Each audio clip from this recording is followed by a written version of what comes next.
Very much welcome.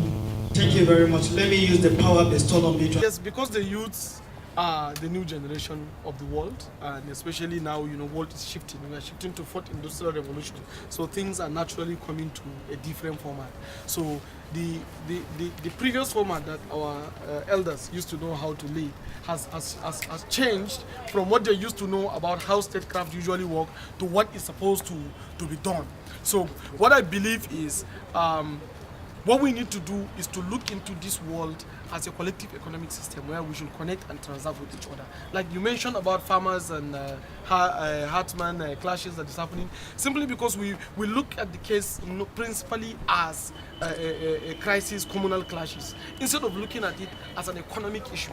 A farmer sees his farm as a wealth, while the herdsman sees his cattle as wealth. So what we need to do is to make sure that we harness their economic potentials. I mentioned earlier there are a lot of supply lines, countries that are companies in this country that have to import so many things that Benue can supply to them, especially oranges. Benue is one of the places where fruits grow very, very well. Yet we allow these farmers, we don't empower them with the right policy choices, and then they go so low that they are killing each other on yam. You can imagine this. Now, if you concentrate these farmers, these herdsmen in ranches, you have opportunity to export a lot of milk, you have opportunity to export a lot of raw meat to different countries in the world. Yet, we focus on allowing them to be moving in desperate cycles, in small patches that will not add up to supply our demands. I mentioned that we import high amount of milk in this country.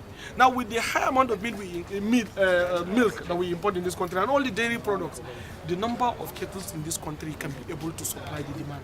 Yet, instead of us to see how we can enable these guys to be producing the demand that we need so that they can supply it, we decided to allow them to be killing each other on primordial things.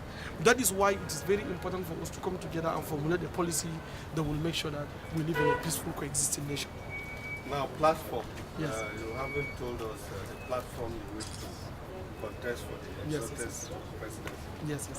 Which one are you looking at? I will How do you intend to cope with money politics? Yes, the first thing is on the platform, we will definitely have to identify with the political party. But now the platform is Nigeria first and foremost. What we need is for each and every Nigerian to understand that we have stake in making this country great. So our principal focus for now is to pass the message to understand that we have a better nation in Nigeria. Let's come together and build it. Once we come together, identifying a platform is going to be an easy thing because political parties are driven by people. So when we have the right backing, when we have the right people, we can always identify a political platform to go about our campaign. And on money politics, 2019 election, you can write this down. Money is going to fail. Whoever gives you money, collect and eat. But vote for your conscience. We've seen what money has done to us from 1999 till today. We've seen how many lives have wasted, how many jobs have been lost simply because of 1 month money that you can get, or 1 week, or even 1 day money. So money will fail. How we want to do it on our own is we want all Nigerians to power our campaign. We are going to create a crowdfunding sources where from 1 naira to 1,000 naira to 1 million naira, whoever has capacity should go online and use his ATM to just give his own donation, because we want to build our country. And you cannot build your country without paying for it. When you said you want to stay for somebody to steal money from somewhere and come and give you, and then you expect that person to go and build your country, you are living in a long-term dream. We have to actualize the dream now, so we have to rise up, all of us, and get ourselves to build this country. And that's actually how we will do it. Money politics is going to play a very small role in today's politics, especially in 2019 election. Yeah, it's easy to separate religion and politics. Religion is symbolic, naturally. It's driven by the symbol. I want to go and pray, there are some symbols I express. I go to church, I go to mosques, there are some symbolic things I do to talk about religion. So it's a combination of psychological conviction and symbolic expression.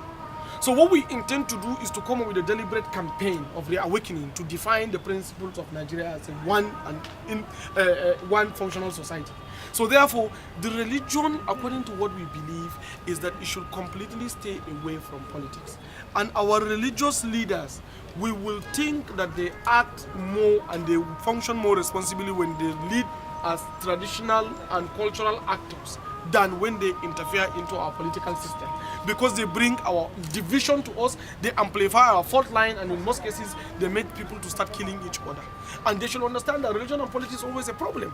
And that is why I personally, I said, if I am opportune to be the president of this country, I will symbolically express that. One of the things I will do is to remove the mosques and the church from Asorok, so that it can be a free society for each and every Nigerian, regardless of his conviction or religion or whatever it is. Now, if I am praying in a mosque, I made it very clear that if any media organization, including you guys, if anyone snapped me praying in a mosque, you know, I'm going to sue him for libel. Because I'm not in Asorok to walk, to pray. I'm there to work. The principal thing is for all Nigerians. And in democracy, we need to respect the right of each and every minority. And sensibility matters to religion. So imagine what you feel like when maybe you are belonging to religion A and you see somebody is religion B who is the leader of the country, and then he's in his church or in mosque, and then it's not